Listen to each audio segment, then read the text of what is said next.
keep in mind that what I'm telling you is about what we know at this point. The way things work, we'll start with what happened at the last session meeting. Did anybody mention anything about an administrative commission at that time? No. So this came out of, I guess it's fair to say this came out of total oblivion, correct? All right. They also said something at the session meeting about me that they haven't told me about either. So this is where we're at. First of all, if you look and see, first I have to explain to you what an administrative commission actually is. Now, as it happens, I've led one of these, and I've worked with 3 others, so I have an idea of what's going on. And it says, the Book of Order says that administrative commissions are designated to consider and conclude matters not involving the ecclesiastical process. That means, dismissing a pastor or something like that. So anything else is fair game. Functions that may be entrusted to administrative commissions include, but are not limited to, I only wrote down number 5.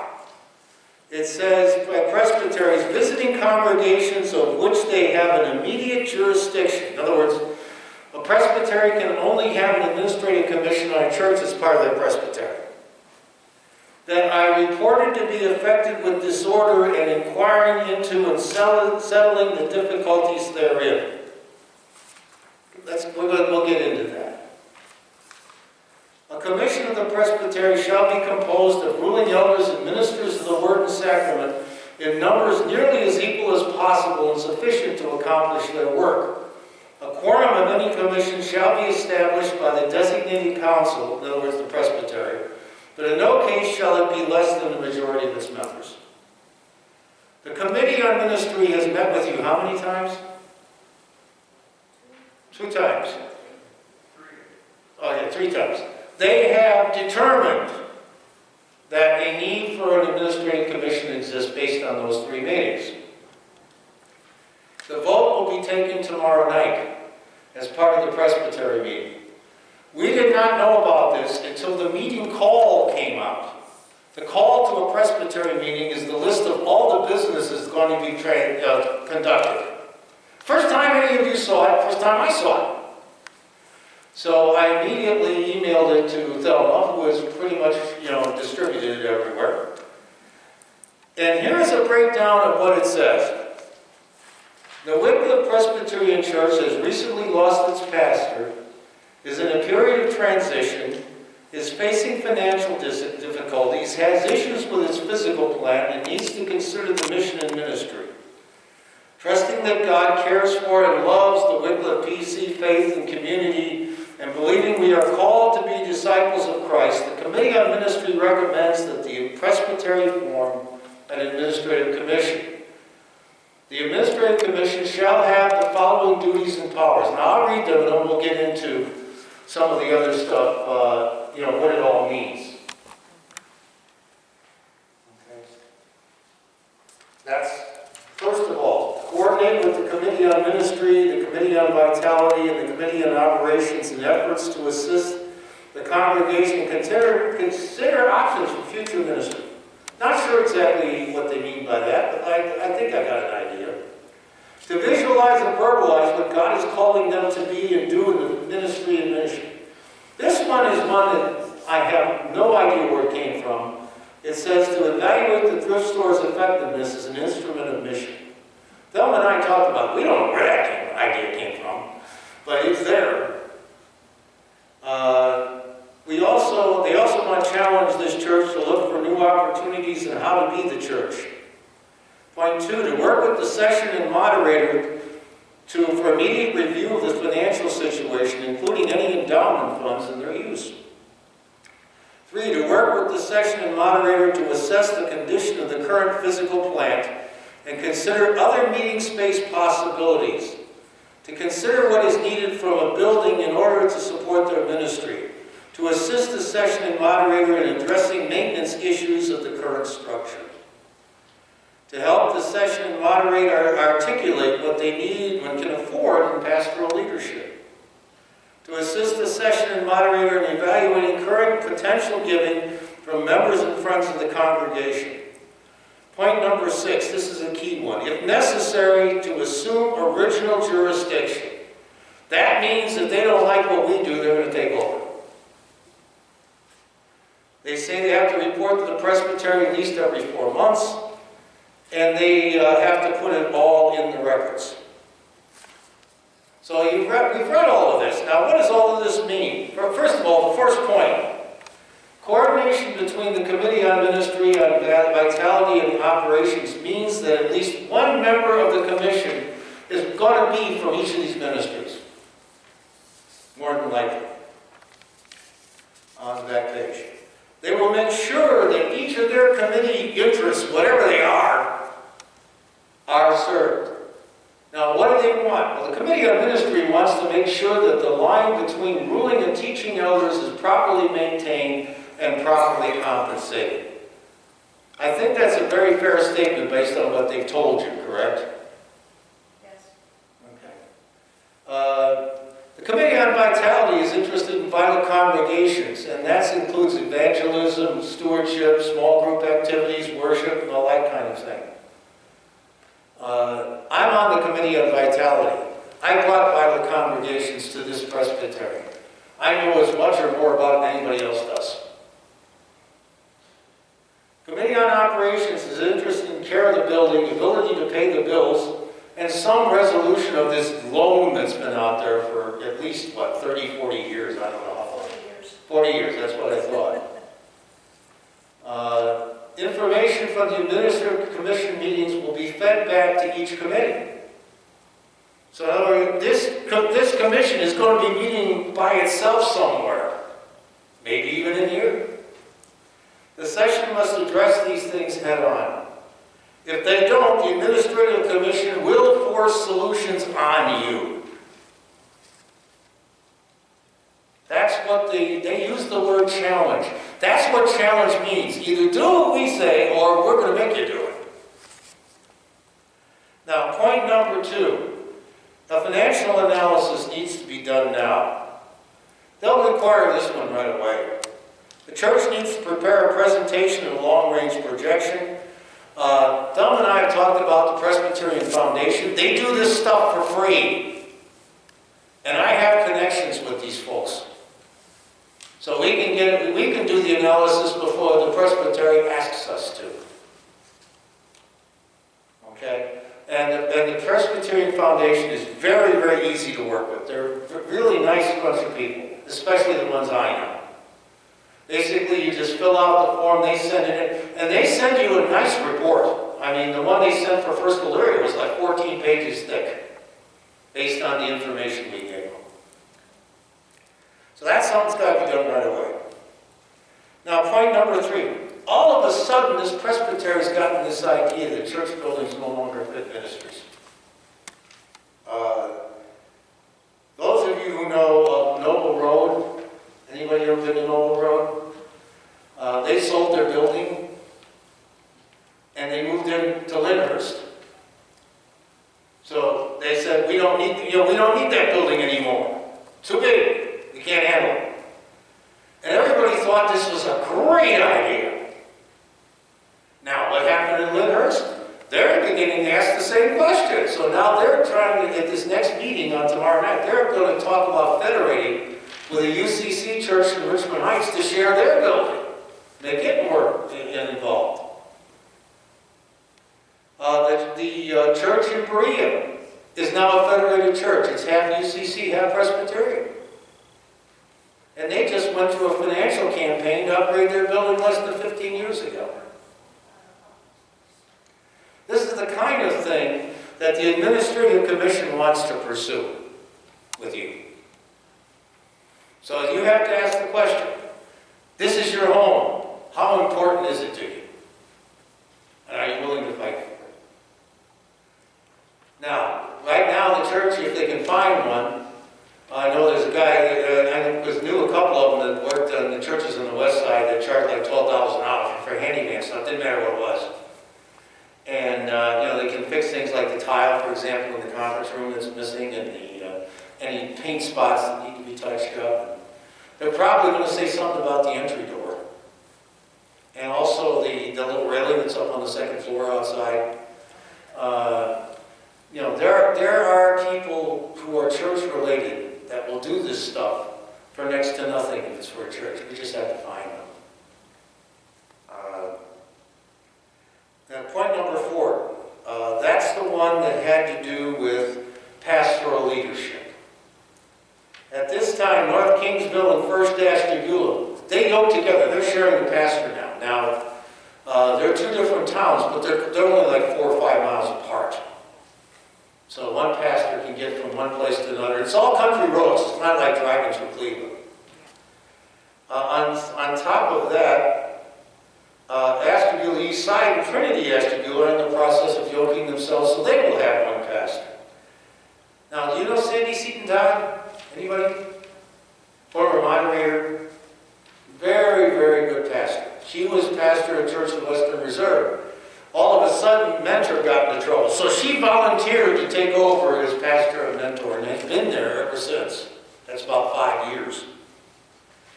So they may be looking at another one of these ideas. Make sure you got your own idea. Okay? Now, point number 5, and that's the stewardship committee we've been talking about. We need to get up and going on this. As it happens, I've led stewardship committees in at least two different churches. Sort of informally led one in the third one. I know what needs to be done, and I think so do you.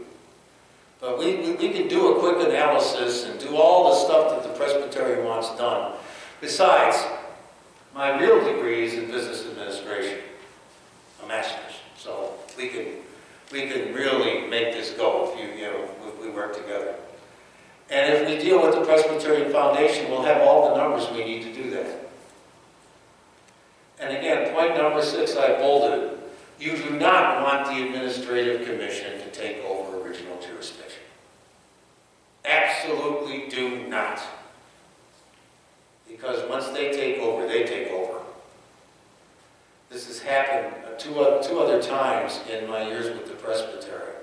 One was at Church of the Covenant, where the Administrative Commission came in because the pastor and the session were at odds. And the commission decided to disband the session and held its own elections. In the case of First East Cleveland, what happened is they tried to cut a pastor's salary without asking the Presbytery. And that didn't go over real well either. So basically, in those 2 situations, the Presbytery took over until they felt that things were at least workable again. And the session had no say in what was going on. That's what can happen if we, as a church, do not do what this group says we ought to consider doing. Now, when this commission is formed, they will have to ask for somebody from this church to be a liaison to it.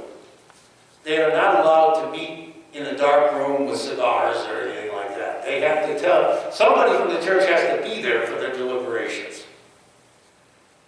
So when that comes along, one of you will have to do that, to take that role. And then that person will report back to the session. Now, yes? Is that limited to just one person? Oh, I don't know how the commission plans to do it. No, I mean as far as the liaison. That's what I'm saying. The commission decides that, but if somebody else wants to go with them, there's no reason why they couldn't. I was on the administrative commission when we closed with Emmanuel Presbyterian Church. Mm-hmm. And I asked to have a second person. They allowed us to have 2 people. Yeah. But only one vote between us. Right. But like I say, other people can be there.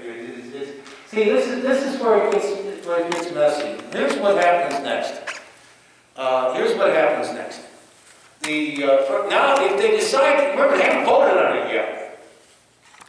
But knowing my Presbytery as I do, okay, when the Committee on Ministry makes their presentation, chances are they're going to vote it in.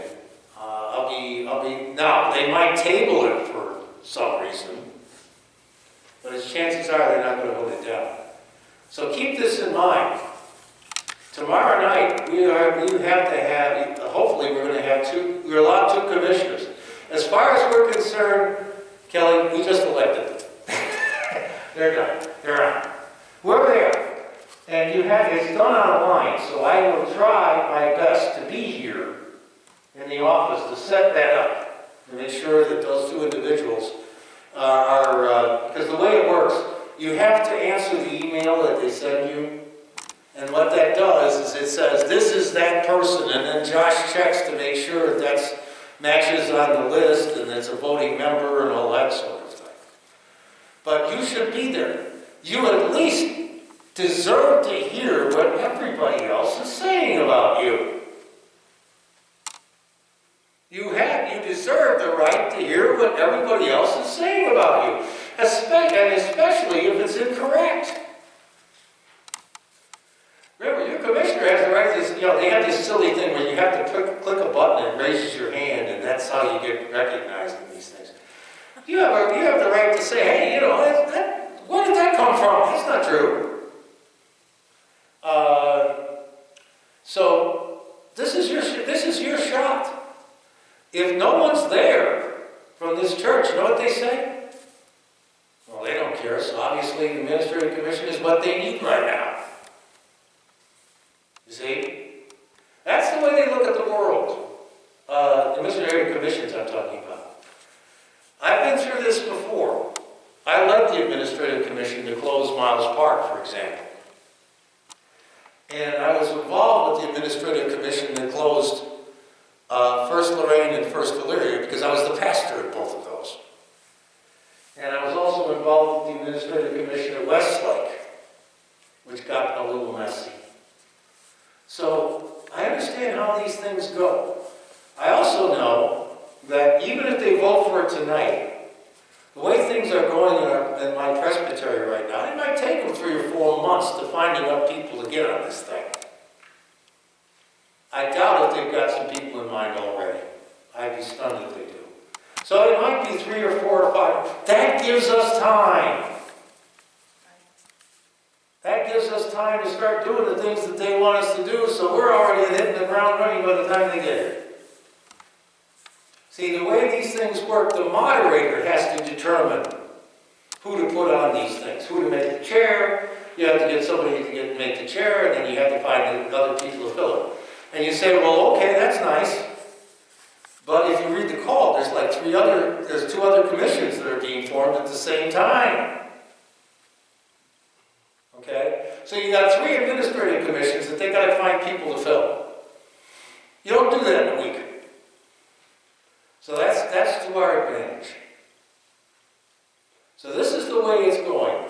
And I know some of you are asking, well, can the presbytery do this?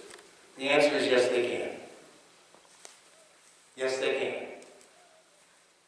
And, but again, the presbytery from the floor has to vote for it. They haven't done that yet. And I have absolutely no idea what kind of response this is going to get. No idea at all.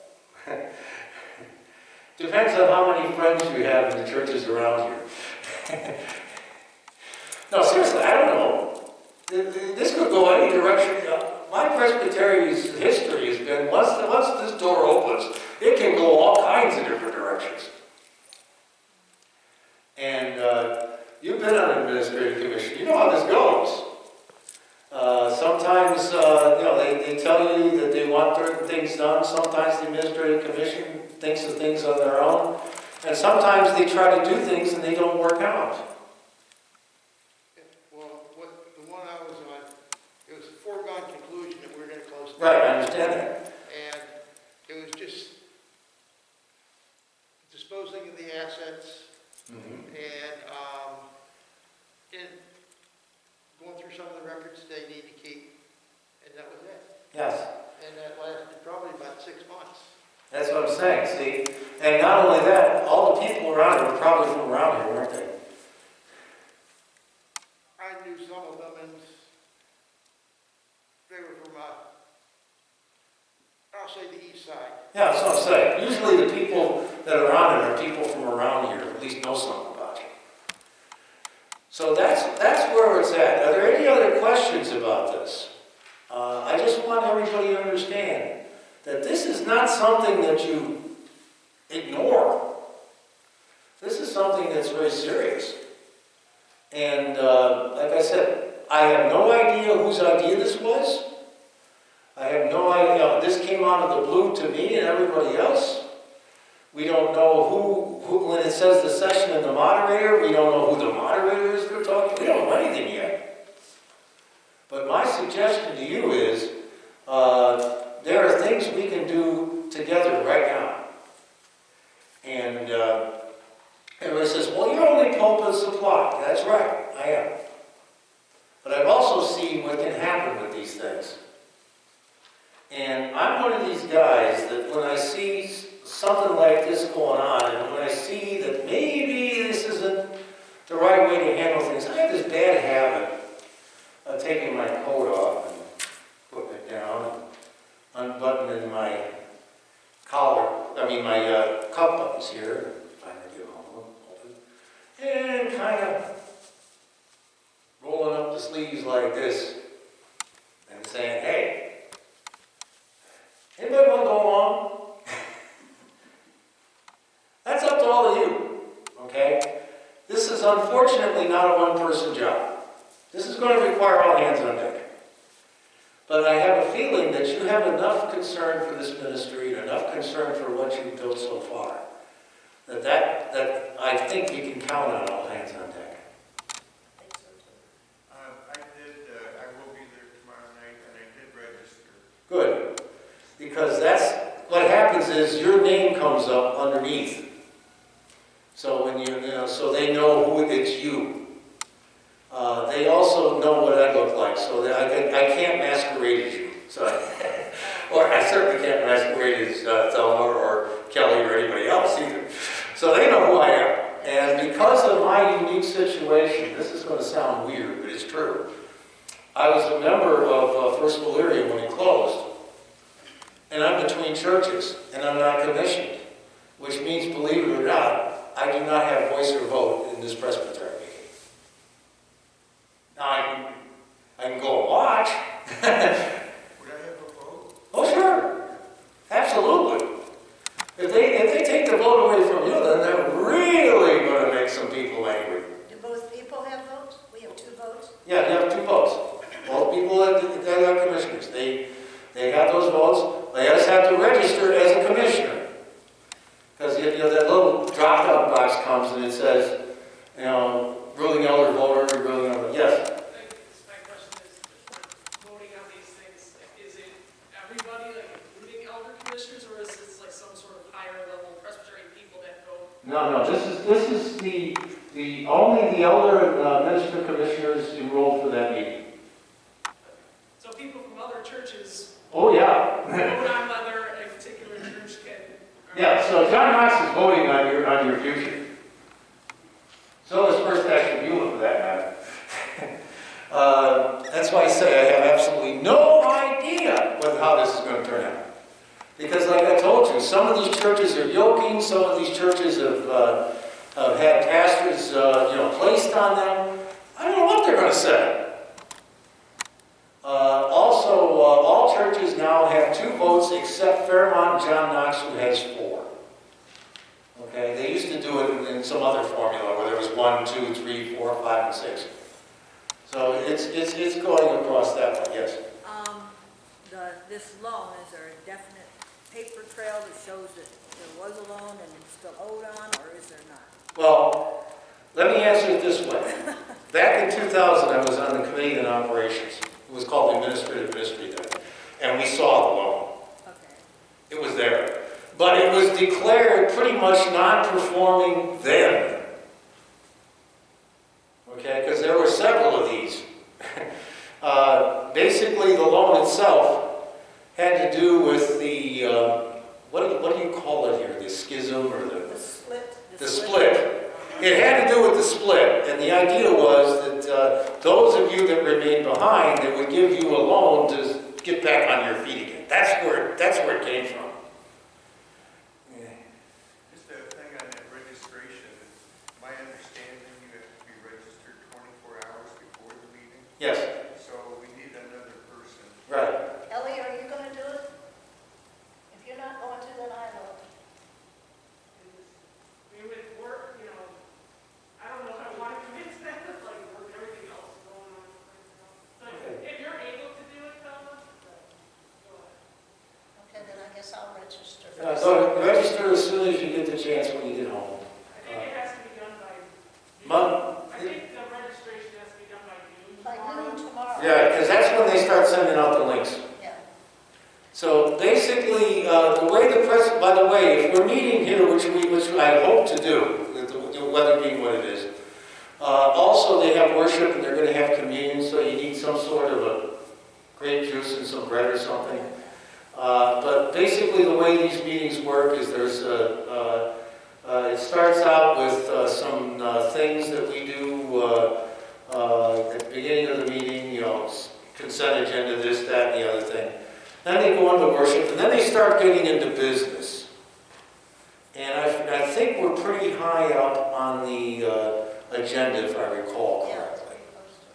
And the only way that would change is if somebody else has got somebody who flew in from who knows where and has to catch a flight or something, and then we'll adjust the agenda, but that rarely happens. It's meeting where?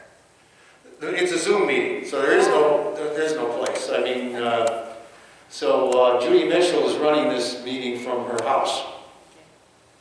And Sharon Core is in her house. She lives over in Slavic Village.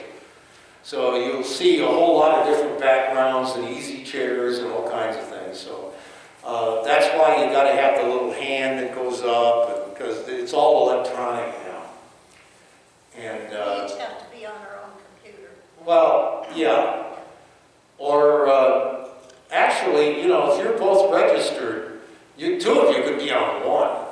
But when they both have to be logged in separately so they can both like, you know. Well, yeah, it might be easier. I could bring an extra laptop or something. I have a laptop too. We Yeah. haven't set up on the church. Okay, it's cleaner if you both go in separately, Right. because that way the name will appear under the face, and that way they'll know. And like I said, don't be surprised if somebody said, "Well, let's hear from the church about this." That's why you need somebody there. If nobody's there, it's like, well, wait a minute, they must not care very much. So that's how this is going to work. I don't know what's going to happen. I can tell you that, you know, I supposed to have a meeting last Thursday. It turns out that Jim Butler had a pastoral issue he had to deal with. So it's been rescheduled for this coming Wednesday at 2:30. So they haven't talked to me at all either. So I don't know what role I'm going to play in this meeting. What do I do if my name comes up? Do I go into the next room or what? And see, the way these things normally work, they have these electronic, what they call waiting rooms. And when they don't want you to hear, they put you in the waiting room, see? And then they send you little messages every so often. Don't worry, we're still talking, you know, or something like that. Let you know that they haven't disconnected you or something like that. So basically, they put you in the waiting room. Well, they don't know if you're not a voter.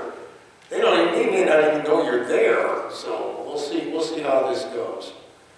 But the important thing is, I wanted everybody to know firsthand what's going on, to the best of my knowledge. And I'm only going based on who is involved and my past experience with this. Okay, Westlake was much more than closing a church. That was an administrative commission just like this one. And so what they chose to do there is they had a commission that was based on all the churches that bordered Westlake. Each one of them provided an elder, and then they figured out what are their skills, and then they decided this one's going to do this one's going to do that. Whether they do that this time, I don't know. Again, it's going to be a challenge for Marcia Alcorn to get enough people to sit on it, let alone decide who's going to do what. My suspicion is going to be Vitality and And the other operations has probably got a thing, email on their desk saying, you gotta put somebody on this committee, find somebody. So who that's gonna be, I don't know. And in my case, I don't know what to do because, you know, I'm on one of the committees, but at the same time, I'm stuck in the middle. So whether that's a conflict of interest or not, who knows? The one thing that some of the people that are here are not on session, Mm-hmm. they may not know that we have already asked for you to be commissioned at this church. And at the last session meeting, they said they would commission you for 6 months. However, there's going to be restrictions. Yeah, well, that's the thing. They haven't told me anything. Right, The only way I know that is because you told me. right. So CLM has not mentioned a word. The first meeting we had with the committee of ministry, they came here. The first thing came out of their mouth was this loan that's 40 years old, which we really didn't know about. And the second was the session had voted on that evening to ask for you to be commissioned for 3 months. And they did not like the fact that we had a plan in place when they came here, because we don't know what's best for us. They know what's best for us. That's what they told us. Well, that's what I'm saying. So we're going to be fighting. It's going to be uphill. Well, what we do is we positively do the things that we know they're going to ask them to do and say, well, we already contacted the Presbyterian Foundation. Well, we were going to ask you to do that. Well, mm-hmm. They don't like it when you've already done something that they want to tell you to do. Well, I understand that, but that's why I'm going to start calling in some favors.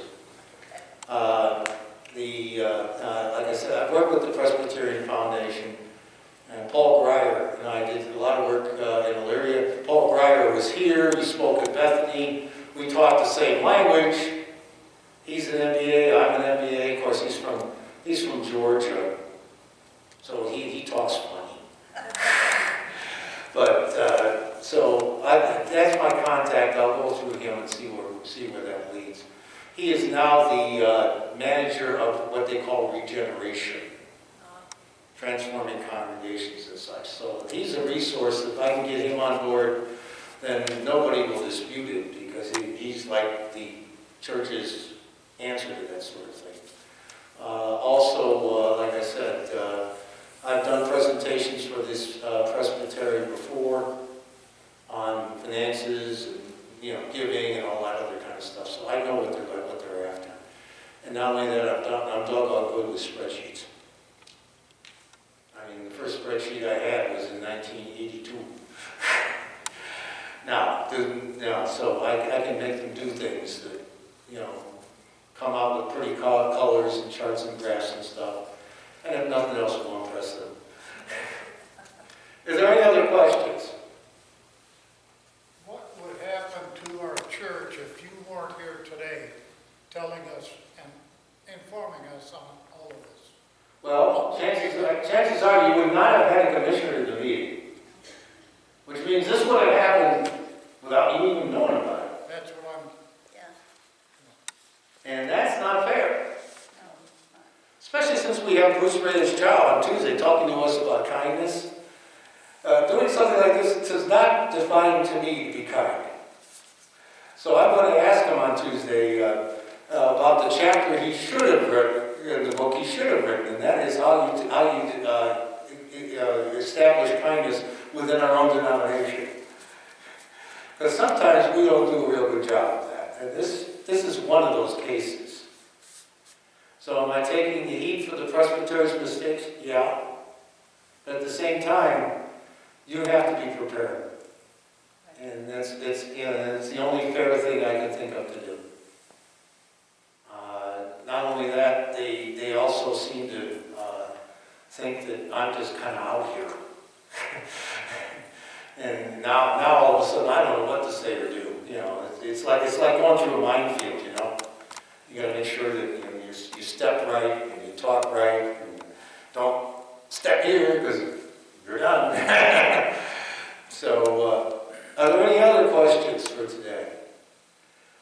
Next week we will have another one of these, and we'll update you based on what we find out. Is that fair enough? Now, you also have an annual meeting on the 6th. Steve Gorman's too nice a guy, but it's, you know, if there's a lot of, you know, upset people, they should say, hey, we're upset people. I mean, he's moderating the meeting. He's got to give that back to the presbytery. Like I said, Steve is too nice a guy for this, but, you know, hey, somebody has to take the message back. And, by the way, Steve is a great guy. He's, was a missionary to Egypt, and he and his wife, when they're together, they're a lot of fun. Because she's, you know, going this way, and he's trying to reel her back in all the time. But they're a lot of fun, and they've been around and done a whole lot of things, and are very, very interested in sharing the messages with you. I can't think of a better person to have on that Sunday for you. Anything else? Like I said, I have to make this informal. I don't want to get into trouble. Taking over, you're taking over that. No, I'm not. I'm just, yeah, we just had a little get together and talked about it. So. I do have one question. Brian has been recording. Brian, do you plan on putting this on the website? Yeah, for those that weren't here. Why not? Okay, I'm just asking if that's what you want to do. Yeah, because like I said, this is an informal meeting. It was not, Okay. it's not, you know, covered by the book of order, and we don't have notes or anything like that. I mean, you know, we're just having a discussion. Okay, good. And so we'll see what they think. But if anything I said upsets you, let me know now. I mean, as far as what I said about my presbytery or anything. You know, let me know now. That, like I said, I have to deal with this on Wednesday. I don't know if I'm bringing a knife to a gunfight or not. So thanks a lot for staying. Hope that they've got the streets plowed. When I came in, Ridge Road was a little messy. It looks pretty good. I think it stopped snowing. Really? Wow. In half. Well, I'm glad it stopped snowing because my wife doesn't, Linda doesn't like it when it snows. She's got that walker and has a tendency to slide all over the place. And all she's got is skis on that thing, and I got to figure out how to change them again. Because what happens is sometimes they break, Oh, yeah. and you know, getting those out is more fun than trying to get them in.